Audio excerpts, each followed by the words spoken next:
What's going on, YouTube? Today we're veering off a little bit from football. Obviously, I'm a football channel, but I also do watch hockey and basketball and know a fair bit about it. So, perhaps I might say a few stupid things here. No, I'm definitely not as knowledgeable about hockey. But today we are going to be making my 2021 NHL playoff predictions for the Stanley Cup Finals. Well, Stanley Cup playoffs. Without further ado, let's get into it. So starting off, first round, some very interesting matchups. Maple Leafs and the Canadiens. Obviously the Canadiens started out very, very hot, and then definitely cooled off now down towards this end of the season. And the Maple Leafs, very, very strongly carried by Austin Matthews and his other teammate, both definitely in the running for a Hart Trophy. That's a very good matchup, but I do think you kind of favor one team there. Oilers and Jets, very interesting game as well. Oilers obviously have that Drysdale and McDavid pairing, absolutely lethal. The problem is that, they don't have the best depth in the NHL. And with the Jets, though, very talented team on paper, but they've been very, very bad at the end of the season here. They were one game out of solidifying a playoff spot for like 10 games or something like that, and they lost like 10 in a row or something. And so it took them a long time to even get that playoff spot, even though they were one out. Very, very cold team down here the stretch, so maybe you favor one of those teams again here. Penguins and Islanders, I think the Islanders are definitely going to be competitive. I really love Varlamov. He's played like he's in the running for Vezina Trophy. I don't think he should win it, but he's definitely in the running. He's played at that level, which is really why the Islanders are here. And if you take that and just look at the Penguins, who do have pretty solid depth, but then obviously just such an incredible trio there up front with Sidney Crosby heading the front of that three-headed monster, and then also a very talented goaltender. I think, again, you probably just favor a team there because they're just a much, much more talented team. Capitals and Bruins, very, very, very good matchup. Obviously, the Capitals, very good team headed by Ovechkin, more of that experienced team, looking for one more run. And then the Bruins, who have gotten really hot down here at the stretch. Pasternak, one of the better forwards in hockey that I think he's obviously not underrated, but I think he should be mentioned up there with the top more often than he is. And just, again, a very good team. So even with, the not necessarily, well, I mean, obviously they'll play at home, but not with the home ice advantage, obviously, technically, they might have a bit of a disadvantage, but still a very good series. Then if we look at the Central Division over here, Hurricanes and the Panthers, the Hurricanes and the Predators. Hurricanes have been very, very good this year. Obviously, they're very good on offense and even better on defense at times. Goaltending is a legitimate issue. Now, I forget his name, but their goaltender has been definitely playing a lot better. It's a big reason why they ended up coming out of that Central Division title. But can the goaltending hold up in the playoffs? I guess we'll see against the Predators, who I definitely think are a much better defensive team, but can they pull that out over the Hurricanes? Panthers and Lightning, again, very good matchup. Joel Quenneville has really gotten this Panthers team up and out of that hole they were in for a while. Looking to be a very talented team. And against the Lightning, though, who have been very frustrating because Vasilevsky has played like the Vezina winner at times this year, and obviously they have some extremely good talent and depth, but they've just played very frustrating at times this year, so we'll see who comes out of that matchup. Avalanche and Blues, the question for the Avalanche at this point is, can they still stay healthy? Sam Girard and Brandon Saad are out right now. I don't know when they're supposed to come back, but that could hurt the Avalanche coming in here.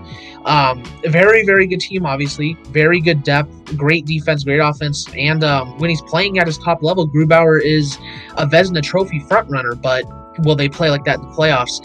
And then Blues, obviously much declined from their, their title a couple years ago. They still have good players, obviously. The goaltending is pretty good. The defense is pretty solid, and the offense is fine, but they struggle to put those games together a lot of the time. And again, you probably favor one heavily here in that matchup. And then their last first round matchup of the Golden Knights and the Wild.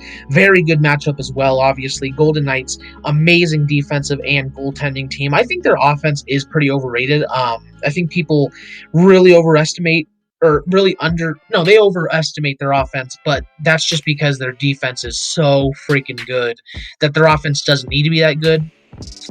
So up against the Wild here, who are definitely more of an offensive centered team. Very interesting matchup. We'll see how that plays out. So moving on to the second round, I see the Maple Leafs beating the Canadiens in 6. I just think they're the better team. They have much better players. I don't think the Canadiens are going to go anywhere in the playoffs this year. First round exits. Oilers beating the Jets. Again, I just easily favor the Oilers there. They've been very talented this year. McDavid and Drysdale are just such a deadly combination. I have them moving forward in 5. Penguins beating the Islanders in 5. Again, maybe a bit of an unpopular take. I know a lot of people think the Islanders are going to do better. But I just think besides Varlamov, who, again, is a great goalie, they're just not really going to put up much competition against a very good Penguins team, in my opinion. Who I think just outmatch them at every single level, except for goaltending, and even then it's not that big a gap. So I have the Penguins moving on. Bruins beating the Capitals, even though they technically don't have the home ice advantage. I think the Bruins are just, I mean, they're not much younger, but they're younger. I think they have better depth. I just think that they have it more put together than the Capitals. I could definitely see the Capitals moving on here. I mean, obviously it goes to 7, so this could have been the Capitals or Bruins. I just kind of feel the Bruins more. I don't really see the Capitals going that far in the playoffs this year. So, and then I have the Hurricanes beating the Predators in 5. I think it's a pretty easy matchup. Goaltending is a bit of a question, but he's been on fire lately, and I don't see the Predators putting up much competition against Carolina. Lightning pulling it out over the Panthers in 7 games there. I think that's going to be a very, very entertaining series. I would love to see the Panthers go further. I just don't really see it this year, and I don't really know if they're going to be back in the playoffs next year unless they don't decline. I kind of feel like they might. Lightning are still just a very, very talented team, and they definitely have the pieces and put together to be able to make a good run in the playoffs, and I just don't see them being first-round exits, especially to the Panthers. Then the Avalanche, making the only sweep here in the first round against the Blues. They're just better in every single way. They have a much better offense, a much better defense, and I would definitely take Grubauer over I'm struggling to forget his name right now, but the Blues goaltender. I think the Avalanche are going to win that series pretty easily. Moving on. And then Golden Knights taking Wild in 5. It's pretty crazy because the Wild are a very, very good team. Obviously, they've been a big surprise. And it's kind of weird to see them go out so easily, especially in the first round. But the Golden Knights are just such a good team, especially on defense. And I think good defense is going to win over good offense every day. And, I think that's true for every sport. So maybe you can make an argument for basketball. But I have the Golden Knights moving on here to play the Colorado Avalanche in the second round. So on the second round now, Toronto Maple Leafs and the Oilers. Very, very good matchup. Obviously, you have two teams that are really fronted by two great stars with pretty decent depth to them. I think when it comes to goaltending, the Maple Leafs do have a bit more of an advantage, although no team really has elite goaltending there. That's really going to come down to which star plays better, and so we'll have to see what happens there. Penguins and Bruins, again, very, very good matchup. Penguins, obviously, again, that three-headed monster, great goaltending, good depth, and then the Bruins, wrong sport. The Bruins, also, again, great depth, great, trio to start, and good goaltending as well. That's going to be a very, very competitive series and very fun to watch. Panther, God, why do I keep messing that up? Hurricanes and Lightning. Hurricanes, can they move past the Lightning? I think the Lightning have very good weapons and, a very good offense, obviously. I don't know, even though their guy has been on fire lately, I don't know if he's going to be able to hold up against that very good Lightning squad. but the Hurricanes have also been playing very good, so we'll have to see. And then the Avalanche and the Golden Knights. That's going to be such a fun series. You have the Avalanche, who are, like I've already said, very good offense, very good defense, great goalie. But then you have the Knights, who have a very good offense, but probably the best defense in all of hockey, and one of the best goaltenders as well. Very good matchup, and I think that's going to be very, very fun to watch. But moving on to the championships, I'm going to have and I know this looks weird, sorry, they have their own weird format this year. Avalanche going to move on over the Golden Knights, and since they have the most points, they'll be in that first spot over there. In 7 games, it can go to either team. Both are extremely talented, but I just think at the end of the day, the Avalanche are going to be able to pull it off if they're healthy.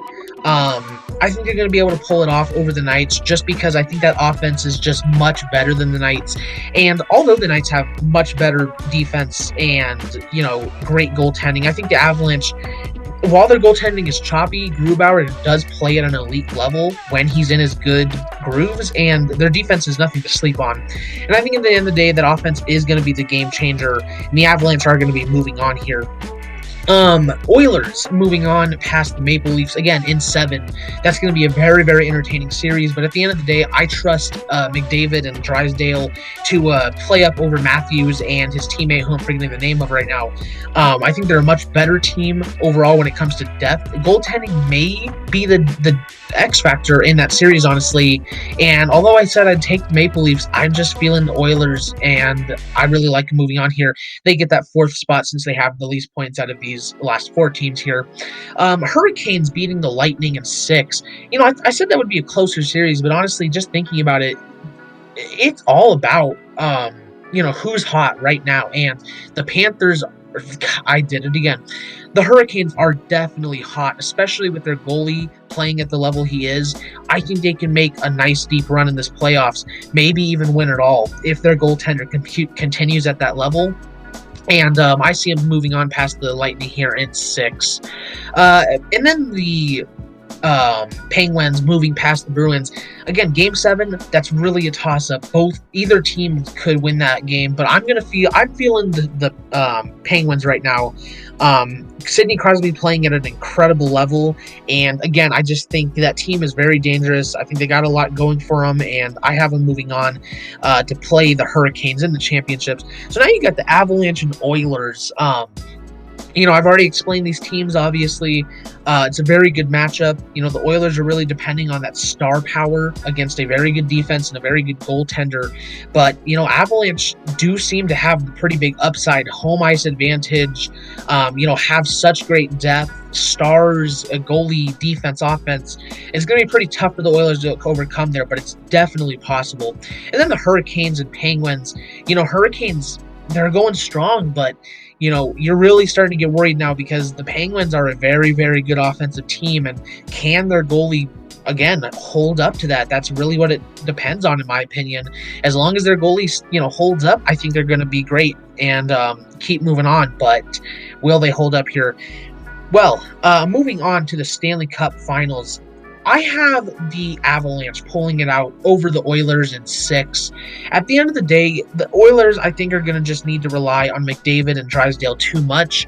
Although they are both fantastic stars, obviously, and McDavid is the best player in hockey. At the end of the day, I think, if they stay healthy, the Avalanche's depth, talent at every level is just going to be too much for the Oilers to keep up with, and I have them moving on to the Stanley Cup here. And then the Penguins beating the Hurricanes in 6 as well. I think their goalie's going to be great, but I don't know if he's going to be able to hold up for the entire playoffs. And I think he's going to fall here to the Penguins, who have a very, very strong and very good offense. And I think ultimately that's going to be what makes the Penguins overcome the Hurricanes here to move on to the Stanley Cup Finals. And now you have such a great matchup here with the Avalanche and the Penguins. The Avalanche seeking out that first Stanley Cup win with, Landeskog, McKinnon, and Rantanen. And then you got the Penguins, who are searching for a Stanley Cup as well. Offense, pretty equal, honestly, when it comes to that talent. Defense, I would give the edge to the Avalanche. Goaltending, I'd give the edge to the Avalanche if Grubauer is playing. And if healthy, the Avalanche seem to have the big advantage here. But again, the big question is, will they be healthy and will they have that depth available for them? Who wins the Stanley Cup Finals? Well, we're going to find out after our award predictions. And for Hart Trophy, I'm going to give that to Connor McDavid. He's just played on another level this year. You look at this. I mean, 33 goals, 71 assists, 104 points. He's plus 23 and plus minus in 56 games. Could you imagine the numbers that this guy would have put up if they played a full 82-game season? I mean, it's hard enough to hit 100 points in an 80-game season, and he did it in a 56-game season. That's just incredible, and I have Connor McDavid pulling it out here. Austin Matthews and Patrick Kane also both in the race here for me. Patrick Kane's played great. Matthews is a big reason why the Maple Leafs are as good as they were, but McDavid pulling it out in the end. Norris Trophy, I'm going to give to Cale Makar. For me, it's really a toss-up between Makar and Victor Hedman. Both very, very good defenders, obviously, and both make good production at offense, but also very good defensive players as well. Makar has 8 goals, 35 assists, 43 points, plus 14, 7.8% shooting. If you look at Victor Hedman's stat, I think he's 1 goal ahead, 1 assist ahead, I think like 2 points ahead. But the thing that ultimately gave it to Cale Makar for me was, I believe Victor Hedman only had like a +7 or a +6, and he only had like a 4.6% shooting. Very small numbers, but I think it's enough to give it to Cale Makar in the end, who has just played at another level this year as a defensive man, and he's just such an elite offensive defensive man that I think I'm going to give the trophy to him here. And then also Jeff Petrie has been big reason why Canadians have been as good this year. Carey Price has had a lot of help with Jeff Petrie being as good as he was, but ultimately Cale Makar pulling it out here. Calder Trophy, I mean, there's no other choice besides Kirill Kaprizov. Again, he's just, for a rookie, has played very, very well, and he's been a big reason why the Wild were such a surprise this year. 27 goals, 24 assists, 51 points, plus 11. I'm not even going to put anyone else up here. Kevin Lankinen has played great, especially at the start of the season, but I just still don't even think it's close to Kaprizov here, so he's winning the Calder Trophy pretty easily, in my opinion. Vezina Trophy, going to go to Andrei Vasilevsky. He started out the season giving one of the best goaltending performances, like, maybe ever. I don't know if that's a bit of a stretch to say, but he played fantastic. And, he does have a bit of similar stats to some other, almost worse in some aspects, 2.11 goals allowed per game, 0.925 percentage. But what you really have to look at is the fact that he's taken probably 200, 300 more shots than most other goalies. Coming in at 2 and 3, I have Grubauer and Lankinen, and they've both played great in their own rights. I believe both of them have a higher save percentage, actually, and Grubauer has more shutouts, but they've just not faced nearly as many shots, and they've allowed almost the same amount of goals with way less shots. And I think at the end of the day, Vasilevsky is the big reason why the Lightning have really stayed in contention this year, because everyone else has been on that team. It's been very frustrating, but Vasilevsky has been the one consistent player, and even with his lowered play, he's still a top 5 goalie. So that just really shows you how good Vasilevsky is, and I have him winning the Vezina Trophy this year. Jack Adams Award, Coach of the Year, I'm going to give to Joel Quenneville. The Panthers did better this year, points-wise, and, I'd say unarguably playing-wise, with a much shorter season. You played, 20 less games this year. Well, less than 20. You played a lot of less games this year, and you still you still did come out with more points than last year. They really, if anything, it looked like they lost more talent than they gained, and that just was not the case. They've played great, and I think Quenneville is a big reason to attribute to that, and making the playoffs here and stuff. I'm going to give the award to Quenneville. To Dean Evison, I believe is how you say his last name, for the Wild. Again, they've been a big surprise as well. I just don't think they've been as dominant. I think getting Kaprizov was a big reason why they were such a surprise. Panthers didn't really have that surprise big player like that. Quenneville just kind of came in and did his thing, made that defense really good, and I think he deserves the award. And then Dominique Ducharme as well from the Canadiens. Again, a bit of a more surprise team. Started off very good, and all these teams were first round exits, but I think out of all of them, Quenneville deserves the award the most. But ladies and gentlemen, your 2021 NHL champions are going to be the Colorado Avalanche in 7 games. I just think at the end of the day, as long as they are healthy, I feel they are undoubtedly the best team in hockey. They have an elite offense, especially with that top 3. They have incredible depth on offense and defense. A great defense as well. Tons of young, incredible, still very big upside players. If Grubauer is playing at his top level, I mean, there's no doubt in my mind that the Avalanche are winning it all this year. The ways that things can go bad pretty quickly for the Avalanche is Grubauer doesn't play that well and people get hurt. But if neither of those happen, to me, I just think the Avalanche are winning it. I mean, not easily necessarily. It's never an easy thing. It still took 7 games. But I think at the end of the day, the Avalanche do definitely need to be the Stanley Cup winners if they are healthy and if Grubauer plays at his top level, because they are such an amazing team and they are your Stanley Cup champions, or at least that's what I'm predicting. And my Conn Smythe winner, I'm going to give to Mikko Rantanen. A lot of people look at McKinnon and Grubauer, 2 players down there, to be their X factors, but really Rantanen is the X factor for the Avalanche. Whenever he's out, they play like crap, and when he's in, he scores goals and makes assists like crazy for his team. So I do think if they do end up winning it all, and again, they stay healthy, Mikko Rantanen will be the Conn Smythe winner. But that is my 2021 NHL playoff predictions. A bit of a different video today, like I said. Hope you guys enjoyed. I'm going to be doing my NBA playoffs predictions next, and then we'll be back to our regular scheduled football content. If you guys like the video, don't forget to leave a like, subscribe, comment, and hit the notification bell so you never miss an upload. Thank you guys so much for watching, and I will see all you guys in the next video. Bye-bye.